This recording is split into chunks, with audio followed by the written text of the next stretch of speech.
이 시간 우리에게 주시는 하나님의 말씀은 창세기 45장 1절로 8절 말씀, 창세기 45장 1절로 8절 말씀, 구약성경 72면에 있는 말씀이 되겠습니다. 우리 창세기 45장 1절로 8절 말씀 한 절씩 교독하신 후에 마지막 8절 말씀은 한 목소리 합독하도록 하겠습니다. 제가 먼저 1절 말씀 읽겠습니다. 요셉이 시종하는 자들 앞에서 그 정을 억제하지 못하여 소리질러 모든 사람을 자기에게서 물러가라 하고 그 형제들에게 자기를 알리니 그때 그와 함께한 다른 사람이 없었더라. 요셉이 큰 소리로 오니 애굽 사람에게 들리며 바로의 궁중에 들리더라. 요셉이 그 형들에게 이르되 나는 요셉이라 내 아버지께서 아직 살아계시니까 형들이 그 앞에서 놀라서 대답하지 못하더라. 요셉이 형들에게 이르되 내게로 가까이 오소서. 그들이 가까이 가니 이르되 나는 당신들의 아우 요셉이니 당신들이 애굽의 판자라. 당신들이 나를 이곳에 팔았다고 해서 근심하지 마소서, 한탄하지 마소서. 하나님이 생명을 구원하시려고 나를 당신들보다 먼저 보내셨나이다. 이 땅에 2년 동안 흉년이 들었으나 아직 5년은 밭갈이도 못하고 추수도 못할지라. 하나님이 큰 구원으로 당신들의 생명을 보존하고 당신들의 후손을 세상에 두시려고 나를 당신들보다 먼저 보내셨나니 그런즉 나를 이리로 보낸 이는 당신들이 아니요 하나님이시라. 하나님이 나를 바로에게 아버지로 삼으시고 그 온 집의 주로 삼으시며 애굽 온 땅의 통치자로 삼으셨나이다. 아멘. 할렐루야. 내 오늘 변함없이 살아있는 주님의 말씀의 은혜를 사모함으로 말미암아 이렇게 우리가 하루의 시작을 말씀과 기도하는 것을 주께서 기쁘게 받으시사, 자 절대 그에 고백하시게 해요. 나를 통해 증거를 보이십니다. 네, 그렇습니다. 나의 입술을 통해서도 증거를 보이시고 나의 삶을 통해서도 반드시 증거를 보이신다라는 그 약속의 확신으로 이렇게 새벽 기도에 함께 하시는 우리 모든 성도님들을 주님을 하여 축복합니다. 예, 오늘 요셉이 바로 우리가 방금 고백한 대로 그 고백을 드리고 있다라는 거예요. 자, 우리는 이 새벽에 지금 창세기를 통해서 특별히 창세기 37장부터 50장까지 기록된 요셉의 행적을 통해서 은혜 받는 귀한 시간을 우리는 지금 갖고 있습니다. 자, 지금 그 가운데 오늘 본문 드디어 이제 창세기 45장으로 이제 접어들게 되죠.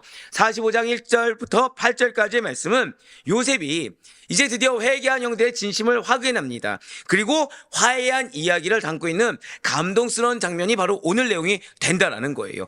여기에는 그냥 단순히 형제들의 화해만 담긴 것이 아닙니다. 우리 믿음의 성도들의 자세가 또 나오고 있다는 거죠. 아마 지금 요셉을 통해서 계속해서 우리가 볼 수 있는 것은 참된 성도의 모습이 어떤 것인지, 이걸 아마 계속해서 볼 수가 있을 것입니다. 보통 이제 목회자들이 이제 설교를 하다 보면은 목회자들이 이제 설교하는 곳곳마다 요구되어지는 자세들이라는 것이 있습니다. 요구되어지는 자세라는 것이 있어요. 자, 이제 예를 들면 이제 제가 이제 4월 달에 총신 가서 채플 예배를 인도하잖아요. 자, 거기서 주여! 이러면 될까요, 안 될까요? 이러면 안 됩니다. 이러면 안 됩니다. 네.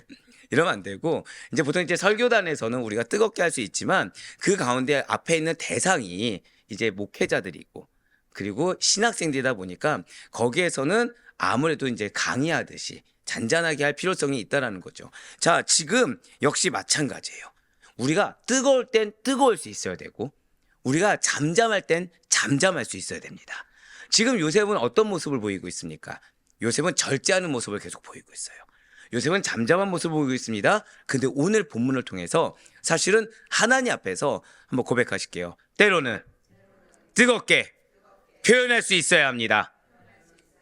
바로 그 모습을 보여준다라는 것이죠. 자, 그중 먼저 창세기 45장 1절에서 3절까지의 말씀은 요셉이 마침내 형제들에게 자신의 정체를 밝히는 부분이 기록되어 있습니다. 1절부터 3절까지의 말씀입니다. 요셉이 시종하는 자들 앞에서 그 정을 억제하지 못하여 소리질러 모든 사람을 자기에게서 물러가라 하고 그 형제들에게 자기를 알리니 그때 그와 함께한 다른 사람이 없었더라. 요셉이 큰 소리로 우니 애굽 사람에게 들리며 바로의 궁중에 들리더라. 요셉이 그 형들에게 이르되 나는 요셉이라 내 아버지께서 아직 살아계시니까 형들이 그 앞에서 놀라서 대답하지 못하더라. 아멘. 지금 요셉은 감동을 받은 상태입니다. 요셉이 지금 알고 있는 형들의 모습은 어떤 것이죠? 형제가 없는 모습이죠. 시기심 가득한 모습, 질투심 가득한 모습, 책임지지 않는 모습입니다. 그런데 지금 차라리 르우벤이 했으면 이 정도 감동이 오지 않았을 거예요. 근데 르우벤도 아닙니다. 레위도 아닙니다. 시몬도 아니죠. 지금 전혀 생판, 게다가 행실은 어떻다고요? 행실은 그렇게 좋지 못했던 유다입니다. 물론 유다 행실을 알았던 건 아니죠. 그렇지만 이 유다가 나와서 자신이 책임지겠다라고 헌신적인 자기희생적인 모습을 보인 것에 대해 지금 요셉은 굉장히 감동한 상태예요. 그것도 자신을 위한 것도 아닙니다. 자신에게 유익이 하나도 없어요. 오직 베냐민을 대신해서 베냐민을 위해서 나의 목숨을 담보로 걸겠습니다 라는 이 유다의 진심 어린 호소에 마음이 감복한 상태입니다. 이렇게 베냐민을 위한 유다의 신금을 울리는 탄원에 마음이 동한 요셉은 드디어 이제는 형제들에 대한 시험을 중단하게 됐다는 거예요. 자, 저따 고백하실게요. 하나님의 마음에 감동을 줄 수 있어야 합니다. 여러분들 이걸 기억하셔야 돼요. 여러분들에게 주어진 시험이라는 것이 있을 수 있어요. 근데 여러분들 이 시험이라고 해서 무조건 외부적인 시험이라고 생각해서는 안 됩니다. 여러분들 마음이 평온하지 않은 상태, 여러분들 마음에 시험이 들거나 실족하거나 메마른 상태에서도 여기에 포커스를 무엇으로 두셔야 된다고요? 하나님의 마음에 감동을 줄 수 있는 거, 바로 여기에 키가 달려 있다는 거예요. 우리가 허다한 시험에서 승리할 수 있는 키는 우리에게 있지 않습니다. 하나님께 있습니다. 그런데 그 하나님이 우리의 무엇을 보기 위해서 시험하신다고요? 고백하실게요. 믿음을 보기 위해서 시험하시는 것입니다. 근데 솔직히 말씀드리면 여러분들이 고난이나 핍박, 그 영적 전쟁 가운데, 허다한 세상의 전쟁 가운데 이 마음을 지키시는 것이 쉽습니까? 어렵습니까? 상당히 어려워요. 상당히 어렵습니다. 그렇기 때문에 한번 고백하실게요. 하나님 앞에서 솔직하라. 그거예요, 그거. 앞서 말씀드린 대로 우리는 때로는 하나님 앞에 뜨겁게 표현할 수도 있어야 된다고 말씀드렸죠. 이것을 좀 더 근원적으로 말씀드리면 뭐죠? 하나님 앞에 솔직할 수 있어야 된다는 거예요. 솔직하게 안 되는 것을, 솔직하게 내가 지금 어려운 것을 하나님께 고백해야 되는 것입니다. 세상 가운데, 사람 가운데 표출하는 것이 아니라 하나님께 고백하고 대신에 그 하나님 앞에 한 번 더 고백하실게요. 믿음의 반응을 보일 수 있어야 된다는 거예요. 자, 지금 그 요셉의 형제에 대한 시험이 언제 그치게 되었다고요? 마음에 감동을 받았을 때예요. 형들의 솔직한 면을 보았을 때인 것입니다. 역시 마찬가지로 우리에 대한 허다한 시험 역시도 하나님의 마음에 감동이 있어야 됩니다. 하나님 마음에 감동을 줄 수 있을 때 그때 시험이 중단되게 되는 거예요. 마침내 요셉은 자신의 종들을 다 물러가게 합니다. 그리고 형제들만 남아있는 상태에서 자신의 정체를 알리게 된다는 것이죠. 지금 요셉 어떻게 하고 있습니까? 아주 큰 소리로 대성통곡하고 있어요. 2절 말씀을 보시면 그의 우는 소리가 애굽 사람들과 바로의 궁중에까지 들렸다라고 지금 그렇게 나와 있죠. 이것은 애굽 사람들이 먼저 듣고 바로의 궁중까지 전해져 들렸음을 이야기하는 것입니다.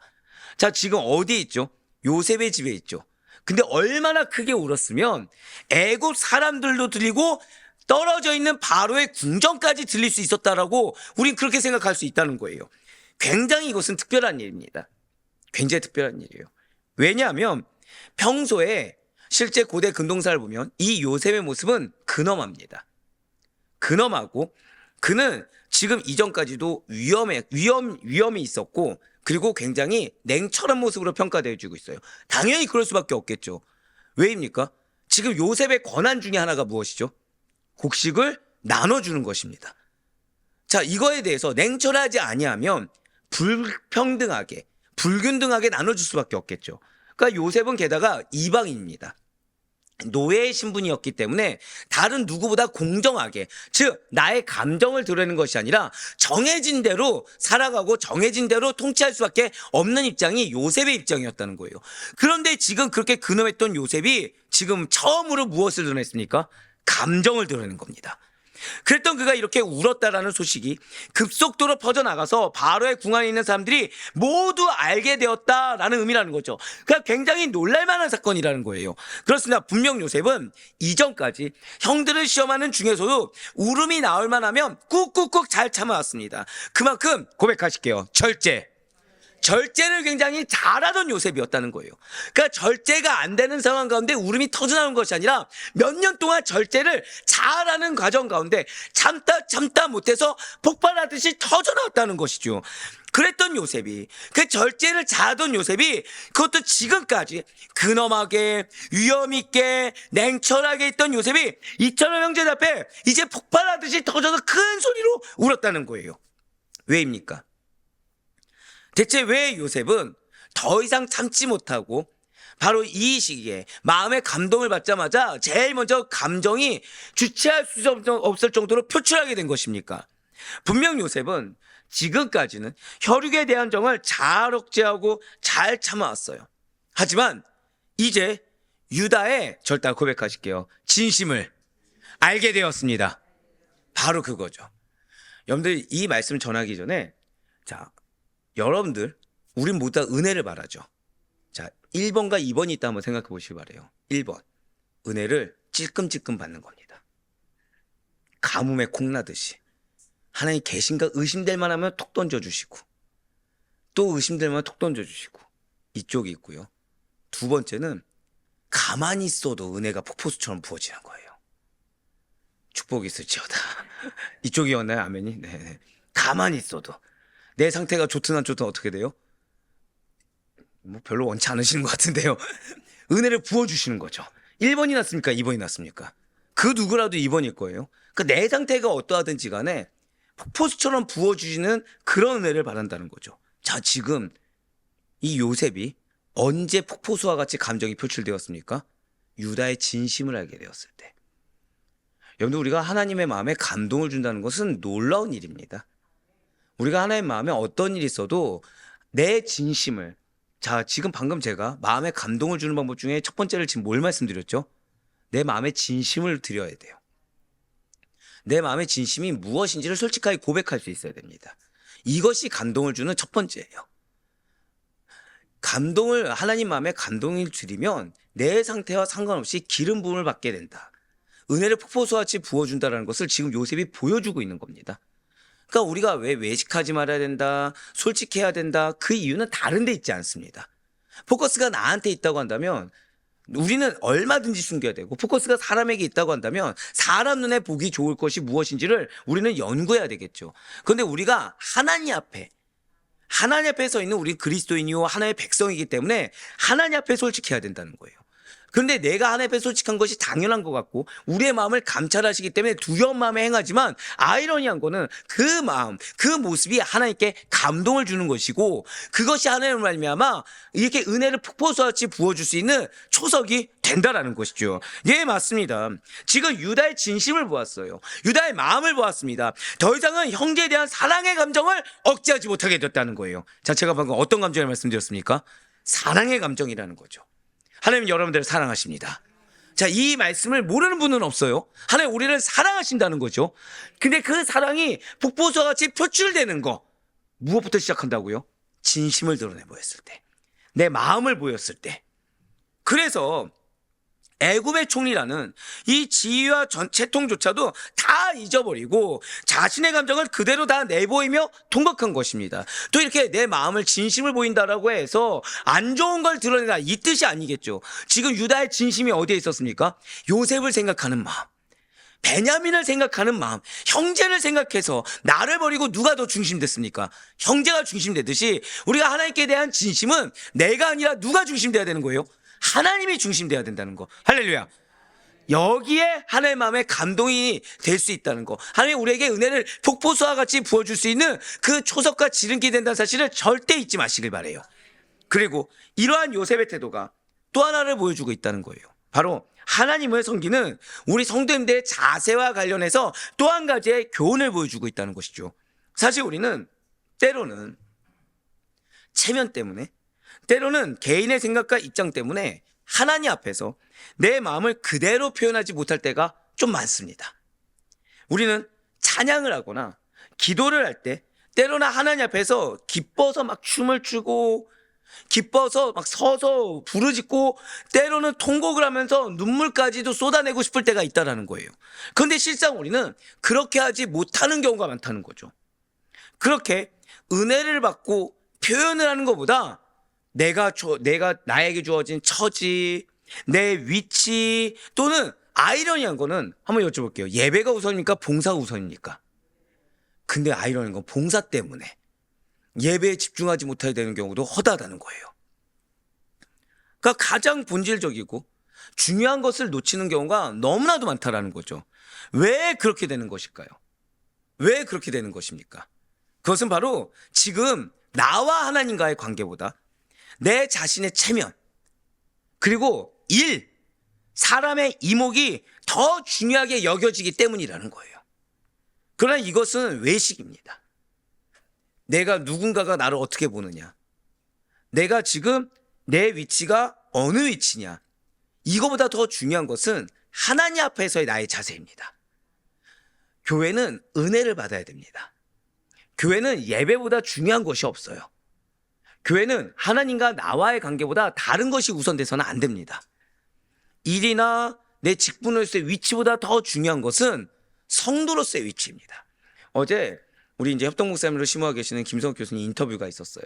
근데 제가 교수님을 상당히 존경하는 것 중에 가장 큰 이유 중에 하나는 지금 이제 연구소 발족과 관련해서 이제 인터뷰를 하고 이제 명예교수하면서 인터뷰를 하시는데 이분의 말 중에 제가 어제 뇌리에 확 와닿은 것이 있었습니다. 그것이 무엇이었냐면 교수이기 전에 성도다. 교수이기 전에 목사고 목사이기 전에 하나님 앞에 하나의 성도다. 이 말씀하시는데 마음이 정말 기뻤습니다. 지금 교수님은 교수라는 위치가 중요한 것입니까? 하나님 앞에서의 나의 정체성이 중요한 것입니까? 정체성이 중요한 거예요. 그래서 쓰임받는 겁니다. 그래서 끝까지 쓰임받는 거예요. 사랑하는 성도 여러분들, 이 자리에 계신 분들은 거의 대다수가 직분자죠. 직분자입니다. 집사든 권사든 장로든 목회자든 다 직분자입니다. 하지만 본질을 놓쳐서는 안 돼요. 본질은 하나님 앞에서의 성도입니다. 사람 가운데 내가 어떤 위치냐보다 더 중요한 것은 무엇이 가장 중요하다고요? 하나님 앞에서의 성도로서의 자세가 제일 중요해요. 예, 맞습니다. 우리는 언제나 어느 때에서나 누구 앞에서라도 외식을 행하는 자가 아니라 하나님 앞에서의 어린아이와 같이 서 있을 수 있어야 된다는 거예요. 바로 마가복음 10장 15절과 빌립보서 2장 15절 말씀이 이렇게 이야기하고 있습니다. 내가 진실로 너희에게 이르노니 누구든지 하나님 나라를 어린아이와 같이 받들지 않는 자는 결단코 그곳에 들어가지 못하리라 하시고, 이는 너희가 흠이 없고 순전하여 어그러지고 거스르는 세대 가운데서 하나님의 흠없는 자녀로 세상에서 그들 가운데 빛들로 나타내며. 아멘. 그렇습니다. 만일 여러분과 제가 나와 하나님과의 관계보다 어떠한 체면, 다른 사람들의 눈을 더 의식하게 된다고 한다면 안타깝게도 우리는 은혜를 받아야 될 때, 은혜를 표출해야 될 때 더 이상 하나님 앞에서 기쁨과 슬픔을 마음대로 표현할 수가 없게 돼요. 물론 절제하지 못하면 안 됩니다. 때로는 절제가 필요하죠. 근데 오늘 요셉 보세요. 무작정 드러낸 것이 아니라 절제하는 가운데 그 감동을 표현했던 것을 기억하셔야 됩니다. 말로는 책임감이라고도 할 수 있고 말로는 다른 사람을 위한 거야 라고 할 수도 있겠죠. 하지만 이것은 하나님께서 정작 우리의 표현을 원하실 때 내가 가만히 있는 것은 나의 신앙 성숙에, 나의 신앙의 성장에는 전혀 도움이 되지 않는다는 거예요. 제일 중요한 것은 먼저 하나님 앞에 솔직할 수 있어야 됩니다. 먼저 하나님 앞에 솔직할 수 없다고 한다면 우리는 사실 그 다음 스텝을 밟을 수가 없다는 거죠. 여러분들, 결혼하시기 전에 배우자의 사랑에 대한 표현을 받으셨습니까? 안 받으셨습니까? 사랑 표현 받지 않고 결혼하신 분은 아무도 없을 거예요. 그냥 이 사람이 내 마음을 알아주겠지라는 걸로 내가 표현하지 않는다고 한다면 앞에 있는 사람이 내 마음을 얼만큼 할 수 있을까요? 프로포즈를 할 때 표현을 제대로 해야 됩니까? 안 해야 됩니까? 근데 그때까지도 절제하고 있다면 여러분들 프로포즈를 받으실 건가요? 안 받으실 건가요? 그러면서 뭐라고 하는 거죠? 내 위치 때문에, 사람들이 보는 것 때문에. 그럼 나를 더 사랑하는 겁니까? 옆에 있는 사람들을 더 사랑하는 겁니까? 결혼할 이유가 없는 거죠. 마찬가지라는 거예요. 때로는 하나님이 우리의 솔직한 표현을 받고 싶어 하십니다. 우리의 내 마음을 알아주시기도 하지만 때로는 하나님이 우리에게 부어주고자 하실 때는 그에 합당한 반응이 나올 수 있어야 된다는 거예요. 저는 그래서 여러분들이 신앙 연수와 관련 없이 늘 항상 뜨겁기를 소원합니다. 늘 항상 뜨겁고 늘 항상 체험받기를 원해요. 물론 늘 항상 뜨겁다라는 거 어떻게 보면 굉장히 불가능한 것처럼 여겨지고 힘들 수도 있을 것입니다. 하지만 힘든 것이지 불가능하진 않아요. 어려운 것이지 아예 할 수 없는 것들이 아닙니다. 왜요? 여러분들과 성령님은 함께하고 계시거든요. 하나님이 항상 여러분들에게 실족을 주기 위해서, 공감을 주기 위해서 대기하는 것이 아니라, 절대 고백하실게요. 나에게 은혜를 주길 원하십니다. 맞아요. 은혜를 주길 원하셔서 기다리고 있다는 거죠. 그 가운데 우리가 할 것은 내 솔직한 상태를 고백하고, 다만 끝은 무엇이어야 돼요? 믿음이셔야 돼요. 나보다 더 중요한 것은 하나님이라는 믿음의 고백이 되어야 됩니다. 그 가운데 단 1%라도 하나님이 나에게 주고자 하신 것을 맛보고 그 시간을 마무리할 수 있어야 돼요. 자, 방금 뭐라 말씀드렸죠? 맛보고 마무리할 수 있어야 됩니다. 예배 가운데 40분, 1시간 가운데서 단 1분이라도 은혜를 받고서 끝낼 수 있어야 돼요. 이거는 누구 때문에 내가 안 됐다, 어떤 상황 때문에 안 됐다, 내가 받을 분깃을 내가 스스로 포기하는 악한 행동이고 어리석은 행동입니다. 내가 받을 분깃을 내가 누릴 수 있어야 돼요.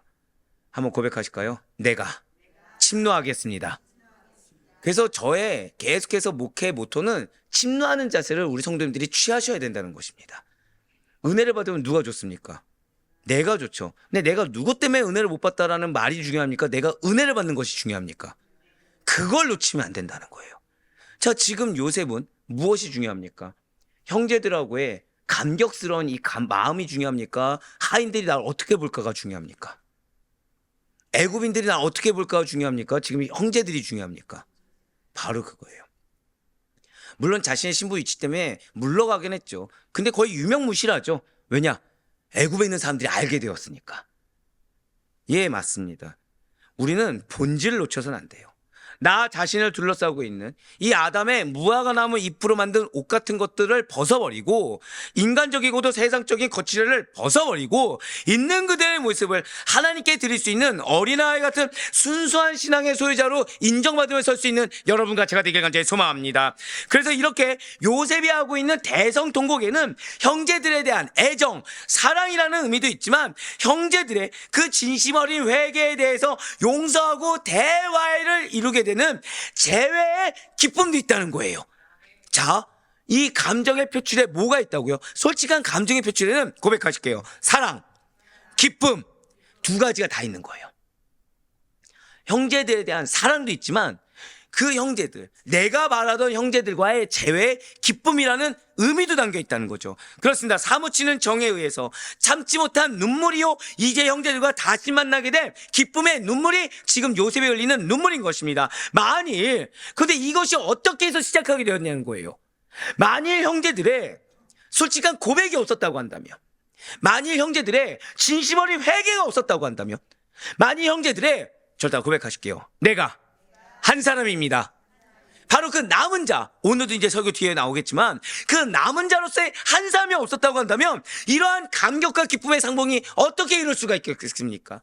이러한 은혜 충만한 앞으로 예비된 그 축복의 결실들이 어떻게 예비될 수가 있었겠습니까? 불과 얼마 전까지만 해도 이들은 곡식을 먹을 수 있느냐 없느냐, 살 수 있느냐 없느냐 가지고 문제를 삼았던 그런 사람들이었어요. 자, 근데 그 상황 가운데 곡식을 구하고자 침노하는 자세로, 순종하는 자세로 나왔죠. 아비의 말에. 그랬더니 기다리는 것은 무엇입니까? 시험이에요. 여러분들 이거 기억하셔야 돼요. 여러분들이 현실에 어떤 문제를 타개하기 위해서 결단하고 나아가는 그 자리에 바로 축복이 있을 거라 착각해서는 안 됩니다. 지금 이 형들을 기다리는 건 무엇이에요? 믿음의 시험이죠. 하지만 그 가운데 무엇으로 통과했습니까? 솔직한 고백으로, 진심 어린 회개로 통과했어요. 아무도 나서지 않을 때 단 한 명의 남은 자로 통과했습니다. 그때 그들이 먹고 사는 문제를 넘어서서 자신들이 예상할 수도 없고 기대할 수도 없는 큰 기업이 기다리고 있다는 사실을 절대 놓치지 마셔야 된다는 거예요. 예, 맞습니다. 진정한 회개 없이 요셉과의 진정한 화해는 이루어질 수 없다. 바로 이것을 우리는 잊지 말아야 된다는 거예요. 지금 요셉이 자신의 신분을 밝혔을 때 형제들이 얼마나 큰 충격을 받았겠습니까? 형제들이 얼마나 이 유다에 대해서 감사했겠습니까? 그들은 아마도 온몸이 얼어붙는 듯한 느낌을 받았을 거예요. 한번 생각해 보시기 바라요. 먼 이웃 땅에 노예로 팔아버린 동생입니다. 여러분들, 이게 좀 무서운 게, 이 이집트 고대 이집트사를 보잖아요. 어린 노예들이 살 확률이 얼마나 될까요? 어린 노예들, 그것도 이방에서 이렇게 팔려온 어린 노예들. 근데 신체적으로도 강건한 사람이 아니라 신체적으로 연약한. 여러분들 아시다시피 요셉은 편애를 받았습니다. 그쵸? 양들에게 먹일 것을 줄 때 요셉이 나갔습니까? 형들이 나갔습니까? 그쵸? 요셉은 거의 야곱과 흡사했어요. 자, 그렇게 강건한 스타일이 아니었습니다. 자, 그런 자가 살아남을 확률이 얼마나 될까요? 몇 %일까요? 여러분들 10%가 안 됩니다. 근데 이거는 그러니까 노예와 관련된 연구 문헌들을 보잖아요. 그러면은 이 굉장히 버려져야 될 악습이었죠. 불과 중세기, 근세기까지도 계속 이거 이어져 왔었죠. 누가 살아남죠? 신체적인 조건이 월등한 자들. 그 외에는 살아남을 수가 없다는 거예요. 자, 먼 이국 땅에 근데 누가 노예로 팔았습니까? 형들이 팔았죠. 즉 사실상 노예로 팔아버렸다는 것이지 그 신체적인 조건이 잘 갖춰지지 않는 어린 나이에 노예로 팔았다는 것은 열이면 아홉 대부분은 죽어도 이상하지 않는 시세로 전락시켜버린 처사였다는 거예요. 말만 안 죽였다는 것이지 사실 뭐 하는 거예요? 죽이고자 한 거예요. 그냥 모면한 것입니다. 자, 예를 들면 죄송해요. 앞에 있는 권사님이 약이 필요합니다. 지금 약이 필요해요. 근데 지금 약을 안 먹으면 죽었다고 하면 안 되지. 지금 네네 죽었다 하면 안 되지. 지금 약을 안 먹으면 무조건 병원에 입원인 겁니다. 무조건 병원에 입원인 거예요. 그럼 제가 약을 안 주고 뜨끈한 물 한 잔 주면서 뭐 알아서 나시겠지라고 하면 병원에 입원하지 않을 확률이 얼마나 될까요? 거의 없다는 거죠. 무조건 병원에 입원인 거죠. 뭘 드셔야지 병원에 입원 안 하는 거예요? 약을 먹어야 병원에 입원을 안 하는 거죠. 지금 마찬가지라는 거예요. 그렇기 때문에 사실상 노예로 팔았다. 이미 형들의 마음 가운데 뭐가 있는 거예요? 죽었다. 죽을 수밖에 없다. 라고 생각했던 이가 이제는 자신들의 목숨을 쥐락펴락할 수 있는 총리의 모습으로 나타났으니까 어찌 놀라지 않으며 어찌 두려워하지 않을 수가 있겠습니까? 그러나 지금 요셉은 형들이 생각하는 두려운 존재로 서 있는 것이 아니에요. 지금 형제들 앞에 보복을 위한 심판자로 서 있는 것이 결코 아닙니다. 형제들을 기근에서 구원할 자로 형제 간의 대화를 이루는 용서와 사랑을 품고서 나타나 있다는 거예요. 사랑하는 성도 여러분들, 지금 요셉이 어떠한 모습으로 서 있다고 말씀드렸습니까? 형제들은 지금 요셉을 어떠한 두려움 가운데 심판자로서가 아니라 기쁨 가운데 고백하실게요. 구원자로 만나게 되었습니다. 지금 여러분들 앞에 주님이 그렇게 서 계시다는 거예요. 지금 여러분들을 심판하시기 위해서, 여러분들을 징계하기 위해서 서 있는 것이 아니라 여러분들을 구원하시기 위해서 한번 고백하실게요. 나에게 기회를 주고 계십니다. 예, 맞아요. 기회를 주기 위해서 구원자로 지금 서 계시다는 거죠. 그런데 여기서 지금 주님께서 무엇을 바라신다고요? 지금 요셉과 함께 이 대화를 이룰 수 있는 거, 이 구원을 받게 된 것은 무엇이 존재했다고요? 한 번 더 고백하실게요. 형제들의 진실한 회개, 그것을 반드시 기억하시길 바래요. 심판과 구원, 패배와 승리, 이 두 갈림길에서 우리가 선택할 것은 무조건 내가 승리하고자 해서 내 방법이 아니라 무엇은 가장 먼저 나를 온전히 인정하고 그 가운데 진실한 회개를 선택할 수 있어야 되는 것입니다. 진실로 하나님의 자비하심과 그분의 오래 참으심에도 불구하고 끝까지 회개하지 않는 자들은 주님을 두려움 가운데 심판주로 만날 수밖에 없습니다. 자, 지금 우리가 오늘 맨 처음 메시지가 무엇이죠? 하나님 마음에 감동을 주어야 된다는 거였어요. 무엇으로 감동을 주고 그 감동을 받은 자들이 은혜를 받는 거죠? 진실한 고백, 진실한 회개입니다. 근데 그렇게 나아가지 않으면 우리가 맞이할 하나님은 결국 믿음의 고백을 드릴 수밖에 없는 환경을 계속 주실 것이기 때문에 내 입장에서는 어떤 거예요? 구원주가 아니라 마치 심판주처럼 맞이할 수밖에 없다는 거죠. 진실로 자신의 잘못을 온전히 뉘우치고 회개하는 자만이 장차 다시 나타나실 주님을 구원주와 영광의 주로 맞이하는 기쁨을 누릴 수가 있다는 거예요. 여러분들 그렇게 하셔야 됩니다. 우리에게 상황은 언제나 주어져요. 이 상황은 우리에게 양자택일을 항상 강요받고 있습니다. 즉 우리는 평생 동안 선택의 기로에 놓여져 있다는 거예요. 실패할 것이냐, 승리할 것이냐.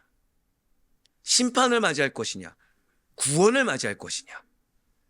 그 가운데 주님 이미 정답을 주셨습니다. 무엇을 하라고요? 솔직하게 인정하라는 거예요. 그 가운데 진실한 회개를 하라는 거예요. 회개하는 자들만이 기쁨으로 주님을 만난다라는 이 사실을 절대 잊지 마시고 하나님 앞에 사소한 죄라도 다 고백하고 돌이키셔서 왜 나에게 이런 상황을 맞이하게 하셨냐라는 항변이 아니라 지금 하나님께서 나에게 무엇을 원하실까? 지금 하나님께서 나에게 바라시는 것은 무엇일까? 라는 걸 깨달아 참된 감격과 기쁨의 나라를 누릴 수 있는 우리 모든 성도님 될 수 있길 간절히 소망합니다. 잊지 마셔야 됩니다. 지금 형제들이 어떻게 여기까지 오게 되었는지를 놓쳐서 안 돼요. 위기가 있었죠. 더 큰 위기가 왔습니다. 근데 이 위기 앞에 무엇으로 이들은 구원을 맞이했다고요? 다른 거 없었어요. 한 번 더 고백하실게요. 하나님의 마음에 감동을 주어야 합니다. 자, 돈으로 주는 것이 아니죠. 그렇죠? 뭐 더 많은 시간을 노력해서 주는 것도 아닙니다. 단 하나예요. 솔직함. 진실한 회개. 다른 것이 필요한 것이 아닙니다. 이어서 창세기 45장 4절과 5절 말씀 보도록 하실게요. 요셉이 형들에게 이르되 내게로 가까이 오소서. 그들이 가까이 가니 이르되 나는 당신들의 아우 요셉이니 당신들이 애굽의 판자라. 당신들이 나를 이곳에 팔았다고 해서 근심하지 마소서. 한탄하지 마소서. 하나님이 생명을 구원하시려고 나를 당신들보다 먼저 보내셨나이다. 아멘. 이게 정말 은혜죠, 이게. 자, 지금 형들이 한 게 뭐가 있습니까? 형들이 뭐 했죠? 자, 중요한 건 형들이 나섰습니까? 유다가 나섰습니까? 한 명이 나섰어요. 근데 유다 뭐 했죠? 그냥 고백했어요. 결단했어요. 그랬더니 지금 요셉이 어떻게 대하고 있습니까? 용서할 뿐만 아니라 위로까지 하고 있다는 거예요. 한 번 더 고백하실까요? 하나님께서 나를 위로하길 원하십니다. 이걸 기억하셔야 된다는 거예요. 비단 여러분들만 위로하는 것이 아니라 지금 요셉은 유다만 위로했습니까? 형들을 다 위로하고 있습니까? 맞아요. 지금 내 가족 전부를 위로하기를 기다리고 계시다는 거예요. 5절에 지금 붉은색으로 표현된 물을 보시면 지금 요셉은 자신을 애굽으로 판 일로 인해서 두려워하는 형제들을 위로하면서 하나님의 생명을 구원하시려고 나를 당신보다 먼저 보내신 것입니다 라고 고백하고 있어요. 맞습니다. 지금 요셉은 자신이 형들로 인하여 애굽에 팔리게 되어 온갖 고난과 시련을 당한 것을 결코 형들의 허물로 돌리지 않고 있습니다. 주님께서는 우리의 죄악으로 인해서 십자가에 못 박혀 죽으셨지만 그것을 우리의 허물로 돌리지 않으신다는 거예요. 대신에 요셉은 자기 자신을 야곱 가족과 다른 여러 생명들을 구원하시기 위한 방편을 삼으신, 자, 절대 고백하실게요. 하나님의 주권적인 섭리. 이 말씀이 두 번째로 중요해요. 첫 번째로 중요한 것은 하나님 마음에 감동을 주어야 된다는 것입니다. 감동을 주기 위해서 무엇을 하라? 진실한 회개, 인정하고 회개하라는 거예요. 두 번째로 중요한 것이 하나님의 주권적인 섭리입니다. 자, 분명 요셉 자신을 판 형들의 행위는 악한 것이 맞아요. 하지만 지금 요셉은 사건 배후에 계신 하나님의 주권적인 섭리의 손길을 바라보고 그것을 깨닫고 있었습니다. 그렇기 때문에 형들에 대한 인간적인 원망과 서운함을 벗어버릴 수가 있었다는 거예요. 도리어 그들을 용서하며 위로까지 할 수가 있었다는 거죠. 자, 바로 이거예요.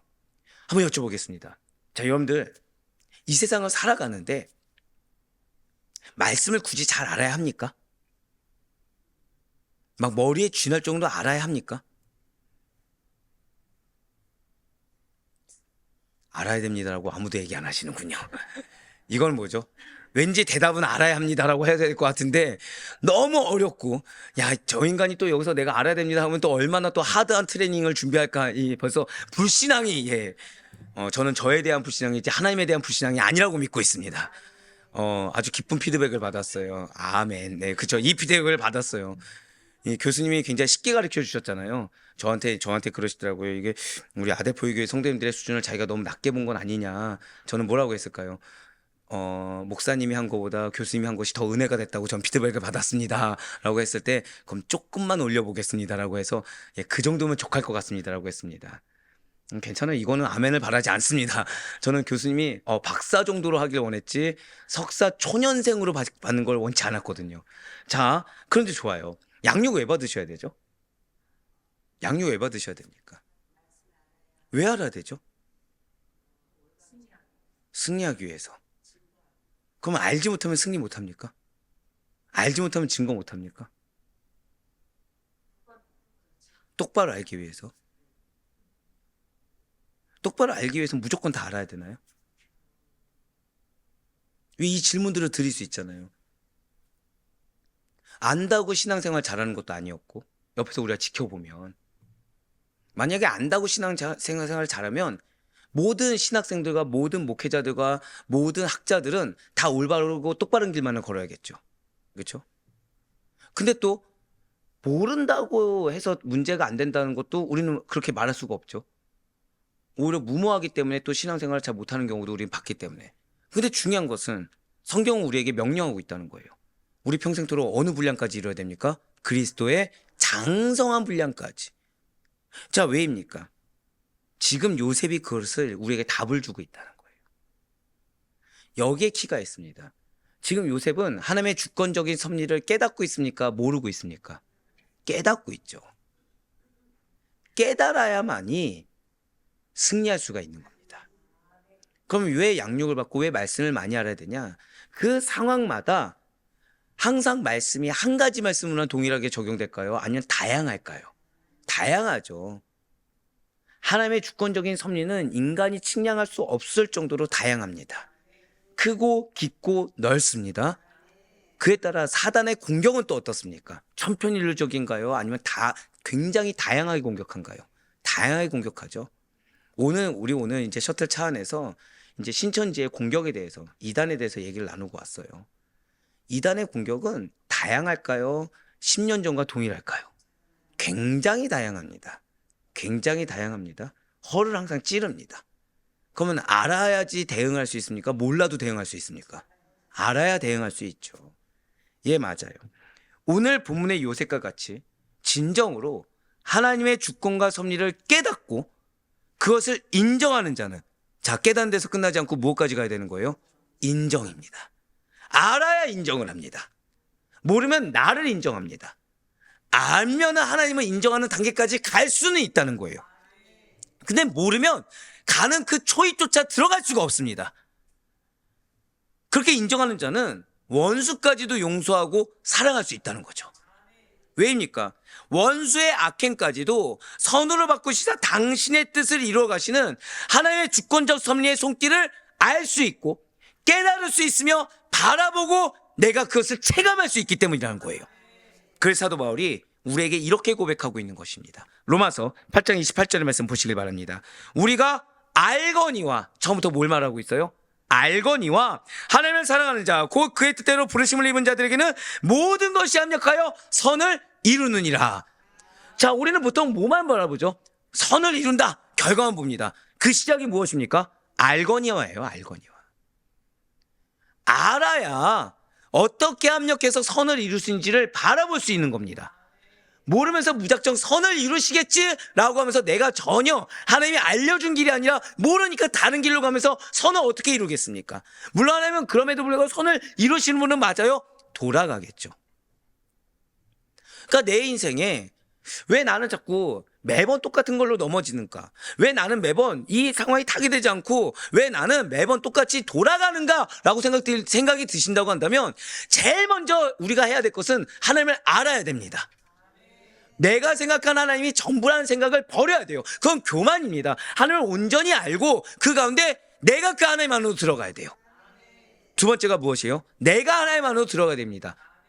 자, 이 1번 단계와 2번 단계가 무엇이죠? 나의 무지함을 하나님께 솔직하게 고백하고, 그리고 내가 하나님으로 들어가는 데 있어서 먼저 무엇이 돼야 되죠? 역시 회개해야 되겠죠. 아, 하나님, 내가 무죄했군요. 하나님, 내가 우상이었군요. 그 하나님으로 온전히 죄를 고백하면 들어가는 것입니다. 그렇게 깨닫는 가운데 경험할 수 있어야 되는 거예요, 이제. 아, 이게 이런 방법으로 나아가는구나. 학생들이, 공부를 잘하는 학생들은 그 깨달음에 대한 희열이 있습니다. 그래서 무언가 공식을 배워서 그것이 문제에 적용돼서 풀어져 나갔을 때 희열을 느낀다는 거죠. 공감하지 않는 표정. 네. 아시다시피 방황기가 있었습니다. 공부에 대한 즐거움이 있었을까요? 아니면은 공부에 대한 거부감이 있었을까요? 거부감이 있었죠. 제가 우리 교수님을 좋아하는 게 있어요. 목회를 해야 되는데 다른 분들에 비해서 좀 늦게 시작한 거다 보니까 잘해야 된다는 생각이 있었고 남들보다 열심히 해야 된다는 생각이 있었습니다. 근데 공부가 즐겁지가 않은 거예요. 뭐만 즐겁냐? 적용할 수 있는 공부만 즐겁습니다. 이게 목회가 다 적용할 수 있는 건 아니겠죠. 이 공부라는 게. 왜냐 폭넓게 하니까 다 알아야 되니까. 어떤 거는 실제적으로 적용할 수 있고 어떤 거는 실제로 적용할 수가 없는 거죠. 특히 아시다시피 중요해서 시작을 했습니다. 그러면은 뭐 성교학이나 이런 거, 구약학 이런 거 적용하기 쉬울까요, 어려울까요? 어렵습니다. 어렵습니다.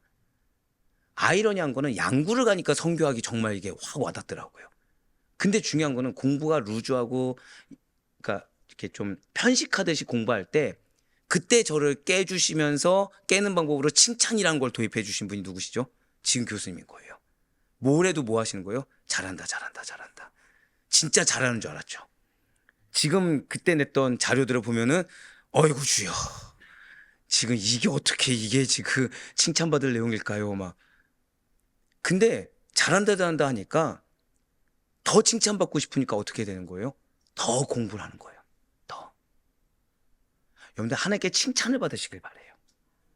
하나님께 칭찬을 받으면서 더 칭찬받고자 노력할 수 있는 우리가 되시길 바랍니다. 하나님이 날 칭찬해 주시겠지만 착각이 아니라 하나님이 무엇을 기뻐하시는지 뭐라 말씀드렸죠? 하나님 무엇을 기뻐하시는지를 알아야 돼요. 그것을 알면서 나아가야 이 맛이 더 깊이 있게 들어갈 수가 있습니다. 예, 진실로 주님께서는 성도들을 향해서 너희 원수를 사랑하며 너희를 박해하는 자를 위해서 기도하라고 하셨습니다. 왜요? 칭찬하시려고, 기뻐하시려고. 이러한 명령은 나의 생각과 나의 감정만을 의지하며 눈앞에 나타난 현상만을 바라보는 자들에게는 불가능한 일입니다. 정확히 말씀드릴까요? 내 세계를 살아가는 자들에게 하나님의 기쁨이 되는 거라는 건 요원한 일입니다.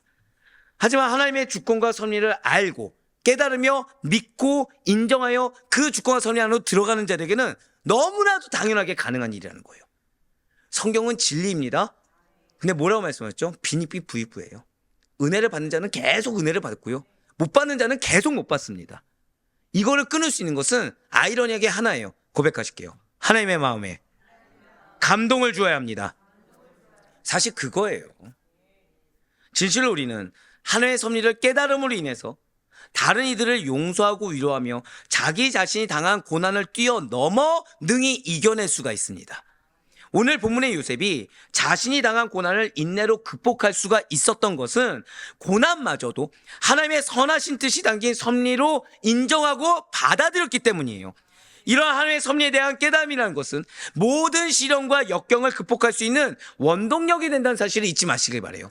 말씀을 아셔야 됩니다. 말씀을 아는 것이 결국 여러분들의 상황을 극복할 수 있는 원동력이 될 수 있어요. 말씀은 능력입니다.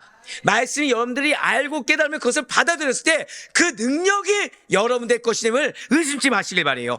사실 우리들이 고난에 처할 때 괴로워하는 것은 그 고난 자체가 가져다주는 고통 때문이기도 하지만 가장 중요한 것은 고난의 원인을 모르기 때문이에요. 여인이 해산할 때를 한번 생각해 보시길 바라요. 분명 여인이 해산할 때 이전에 겪어보지 못한 고통을 당한 것이 맞습니다. 하지만 그래도 참을 수 있는 것이 무엇입니까? 그 고통의 원인을 알기 때문이죠. 그리고 출산 이후에 있을 기쁨을 바라보기 때문에 이겨낼 수 있는 거예요. 자, 고통을 이겨낼 수 있는 이유 두 가지가 뭐라시고요? 원인을 알기 때문에. 두 번째는 이후에 있을 기쁨을 바라보기 때문에. 마찬가지로 하나님의 섭리를 알고 깨닫는 자는 자신의 고난의 원인과 그 결과도 알기 때문에 어떠한 고난도 능히 이겨낼 수 있다는 사실을 잊지 마시기 바라겠습니다. 안타깝지만 우리가 이 세상을 살아가면 필연적으로 고난이라는 것은 떼어놓을 수가 없습니다. 그럴 때마다 매번 흔들려하고 매번 실족하고 매번 괴로워하고 매번 넘어지시겠습니까? 아니에요. 주님께서는 우리가 매번 동일하게 넘어지는 것을 원치 않으십니다. 그래서 오늘 이 시간 우리를 위로하시고 격려하시기 위해 이 말씀을 주시는 줄 믿으시길 바라요. 진실로 우리는 요셉과 같이 그 고난에 담겨있는 하나님의 뜻하심, 그분의 섭리를 알고 바라보며 깨달을 수 있어야 됩니다. 지금 이 시간 이 말씀을 우리에게 허락하시 하나님의 뜻과 그분의 마음과 섭리를 바라보고 받아들일 수 있어야 된다는 거죠. 왜 이 말씀을 주시겠습니까? 자, 지금 이 요셉의 형들의 이후에 있을 것이 무엇이 있습니까? 기업이 있어요. 여러분들 이후에 무엇이 있습니까? 절대 고백하실게요. 나의 이후에 기업이 있습니다. 그 기업 앞에 하나의 뜻을 깨닫지 못하고 남은 자 한 삶으로 마치 유다같이 우리를 사용하길 원하시는데, 그렇다고 해서 어제 말씀드렸죠. 결단하고 나아갔다고 해서 유다가 죽었습니까? 유다가 노예가 되었습니까? 아니에요. 아닙니다. 근데 그것을 깨닫지 못하고 여전히 내 세계 가운데 마음 어려워하고 공고해하고 실족해하는 것을 안타까이 여기시사 여러분들에게 무엇을 주길 원하신다고요? 위로를 주길 원하시고 여러분들 마음 가운데 하나님께서 감동을 주길 원하시며, 그래서 궁극적으로 권생 고백한 대로 기업을 이루길 원하시는 하나님의 마음을 느낄 수 있어야 되는 것입니다. 고백하실게요. 말씀에는 하나님의 뜻이 있습니다. 말씀에는 하나님의 마음이 있습니다. 그래서 아셔야 되는 거예요. 알아야 그분의 마음이 뭔지 알죠. 여러분들이 누군가를 사랑한다고 했을 때 표현을 100가지 할 수 있는 분과 한 가지 할 수 있는 분과 누가 더 내 마음을 잘 표현할 수 있을까요? 100가지겠죠. 100가지겠죠. 나는 원래 성격이 무뚝뚝해서 한두 번 먹힙니다. 한두 번 먹히죠. 언젠가는 표현해야 될 날이 옵니까 안 옵니까? 와요. 주님은 언제 받길 원하시는 거예요? 이제는 우리의 표현을 받길 원하시는 겁니다. 더 이상 나만 알아달라고 어리광이 아니라 이제는 기업을 받을 자에 합당하게 이제는 표현할 때가 됐다는 거예요. 하나님께서 모든 것을 아시사 이 말씀을 왜 주셨는지 생각해 보시길, 아니 믿고 받아들이는 이때가 되기를 간절히 소망합니다.